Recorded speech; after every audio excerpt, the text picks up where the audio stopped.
आज हम लोग वर्ग 10वीं के चैप्टर 7 से संबंधित निर्देशांक ज्यामिति के बारे में अध्ययन करेंगे। मुख्य रूप से यहाँ हम लोग 4 प्रश्न को हल करने का प्रयास करेंगे, साथ ही समझने का प्रयास करेंगे, जिससे कि आने वाली जो परीक्षा है उसमें हम लोग ऐसे प्रश्न को आसानी से हल कर सके। इस चैप्टर से मुख्य रूप से 4 प्रकार के प्रश्न रहते ही हैं निश्चित रूप में। यहाँ पहली प्रश्न को देखेंगे। प्रश्न इस तरीके से रहेगा कि बिंदु A 5,6 एवं B 3,8 को मिलाने वाली रेखा के बीच की दूरी ज्ञात करें। यदि बीच की दूरी ज्ञात करने के लिए दिया रहे तो हम लोग यहाँ जैसे कि A का मान दिया यहाँ 5,6, फिर B का मान दिया 3,8, तो ये x1 और ये y1 इस तरीके से हम लोग पहले लिख लेंगे। x1 का वैल्यू यहाँ पे 5 हो गया, y1 का वैल्यू 6 हो गया। इसी प्रकार से ये x2 और y2 है, इसलिए x2 का वैल्यू 3 और y2 का वैल्यू 8। इस तरीके से हम लोग यहाँ x1, y1, x2 और y2 का वैल्यू पहले लिख लेंगे। इसके बाद बीच की दूरी के लिए जो सूत्र है x2 माइनस x1 का whole square plus y2 minus y1 का होल स्क्वायर, इस सूत्र के माध्यम से हम लोग हल करेंगे। x2 का वैल्यू कितना है यहाँ पे 3 है और x1 का 5, इसलिए 3 घटे 5 यहाँ दिए तो 3 घटे 5 का स्क्वायर, फिर y2 घटे y1 है तो 8 घटे 6 का होल स्क्वायर, तो 3 में से 5 गया तो माइनस यहाँ पे 2 है तो -2 का होल स्क्वायर हो जाए, फिर 8 में से 6 गया तो 2 का स्क्वायर हो गया, तो -2 का स्क्वायर, यानी -2 को -2 से गुना करेंगे तो 2 दूनी 4, यहाँ पे 2 का स्क्वायर 2 दूनी 4, 4 और 4 को जोड़ते हैं तो कुल मिलाकर यहाँ 8 आता है। या तो हम लोग रूट 8 भी आंसर दे देंगे तो चल सकता है, लेकिन इसको और भी आगे हम लोग तोड़ने का प्रयास करें तो गुना में 2 गुने 2 गुने 2 तोड़े हैं, तो यहाँ पे 2 को डबल 2 है, इसलिए बाहर में रूट से निकल जाता है, तो एक 2 और एक 2 बच जाता है। इस तरीके से 2 रूट 2 इकाई इसका आंसर हो जाएगा। यदि बीच की दूरी ज्ञात करने के लिए कहा जाए तो इस तरीके से हम लोग क्या कर सकते हैं, बीच की दूरी को ज्ञात कर सकते हैं। तो निश्चित तौर पे इसका हम लोग प्रैक्टिस कर लेंगे और इससे रिलेटेड जो प्रश्न आए तो उसको हम लोग निश्चित रूप से हल करने का सही प्रयास करेंगे। प्रश्न 2 देख रहे हैं यहाँ पे, बिंदु P 8,6 Q 6 को मिलाने वाली रेखा के मध्य बिंदु ज्ञात करें। तो मध्य बिंदु ज्ञात करने के लिए कहा जाए तो सबसे पहले हम लोग वैसे ही जैसे बीच की दूरी ज्ञात करने में हम लोग x1 और y1 का वैल्यू लिखे, इसी प्रकार से यहाँ भी x1 और y1 का वैल्यू लिखेंगे तो ये हो गया x1 और ये y1, इसलिए x1 8 और y1 6, यहाँ x2 6 और y2 -6, इस तरीके से पहले लिख लेंगे। और मध्य बिंदु के लिए जो सूत्र है ये सूत्र याद रखना नेसेसरी है। x1 प्लस x2 बटा 2 और y1 प्लस y2 बटा 2, इस सूत्र के माध्यम से हम लोग मध्य बिंदु को ज्ञात करेंगे। x1 यहाँ पे देखेंगे 8 है और x2 6 है, इसलिए 8 प्लस 6 बटा 2, फिर यहाँ पे y1 प्लस y2 है तो y1 का वैल्यू यहाँ पे 6 है और y2 का -6, तो 6 प्लस -6 बटा 2, तो 8 और 6 को जोड़ेंगे तो 14 बटा 2, ये हमने 14 बटा 2 यहाँ लिखे, फिर 6 प्लस माइनस माइनस हो जाता है, यानी 6 माइनस 6 बटा 2, 14 बटा 2, यानी 2 से 14 भाग देंगे तो यहाँ 7 आया और इस प्रकार से 6 में से 6 गया तो 0, 0 बटा 2 बराबर 0। इस तरीके से मध्य बिंदु को हम लोग मध्य बिंदु ज्ञात करने के लिए कहा जाए तो ज्ञात कर लेंगे। प्रश्न 3 को देखेंगे। प्रश्न 3 में है उस बिंदु का रेखांश ज्ञात करें जो बिंदु -1,7 और 4,-3 को मिलाने वाली रेखा को 2:3 में विभाजित करता है। तो हम लोग ये बिंदु इसको A माने, इस बिंदु को B मानेंगे।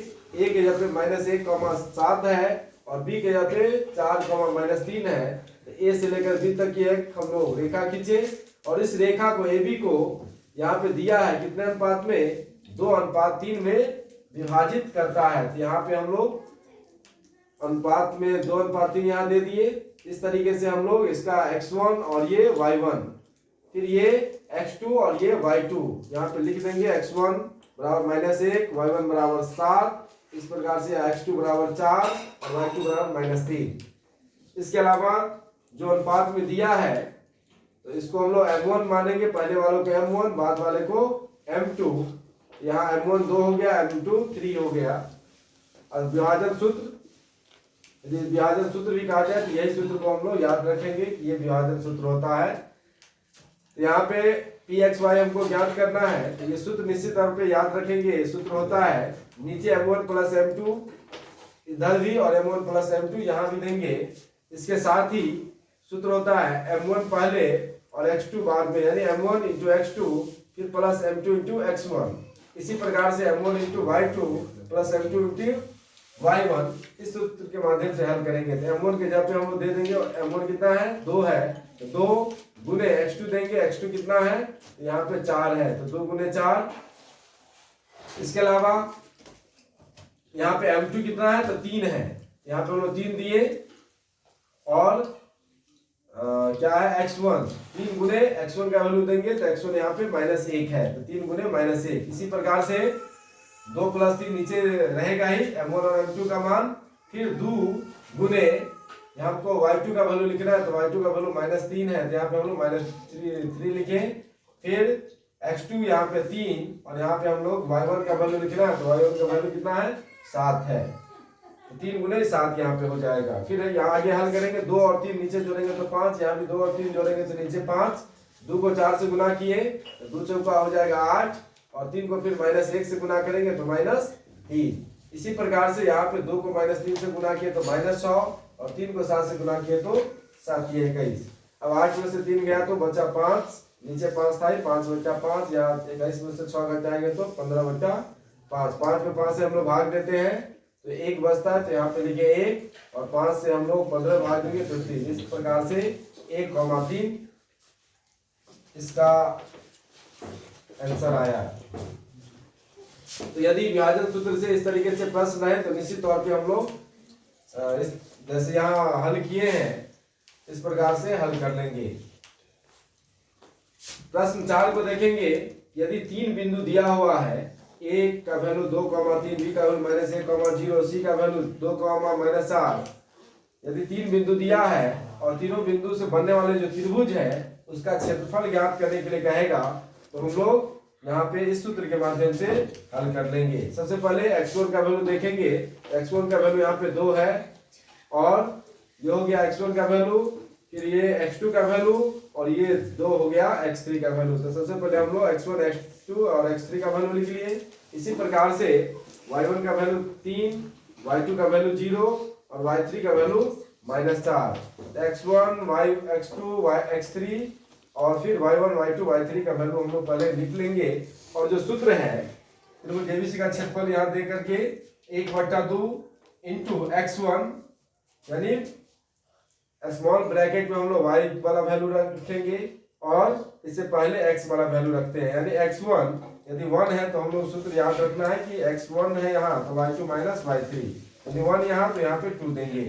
फिर यहाँ पे x2 लिखे, यहाँ 2 है तो यहाँ पे 3, y3 - y1, यहाँ पे x3 है तो इस तरीके से y1 - y2। ये सूत्र याद रखना ही है। और इस सूत्र के माध्यम से 1/2 तो 1/2 यहाँ लिखे। x1 का वैल्यू यहाँ पे 2 है, यहाँ पे 2 लिखे। y2 - y3, तो y2 का वैल्यू यहाँ देखेंगे 0 और y3 का वैल्यू -4, तो 0 -4, यहाँ पे पहले से माइनस यहाँ था ही और यहाँ -4, इसलिए 0 -4, इसलिए 0 + 4 यहाँ लिखे। x2 का वैल्यू यहाँ पे -1 है, -1 दिए।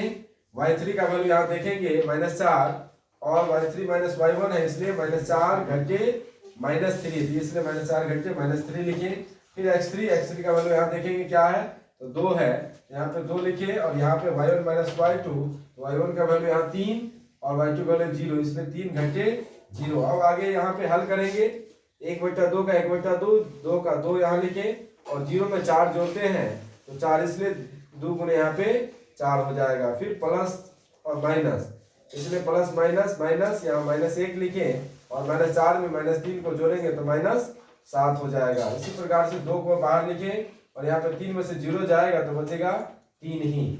इस तरीके से आगे लिखेंगे। 2 को गुने 4, 2 चौका 8, फिर -7 को 1 से -1 से गुना करेंगे तो प्लस 7 हो गया, और 2 को 3 से गुना करेंगे तो 6। तो कुल मिला के 8 7 15 और 6 21 यानी 21/2 वर्ग इकाई इसका क्षेत्रफल हो जाएगा। इस तरीके से ये चारों प्रश्न को हम लोग घर पे जा करके अच्छे से प्रैक्टिस कर लेंगे, जिससे कि आने वाला जो परीक्षा हो निश्चित तौर पे हम लोग यदि इसको अच्छे से प्रैक्टिस करते हैं तो आसानी से सभी के सभी प्रश्न को हल कर सकते हैं।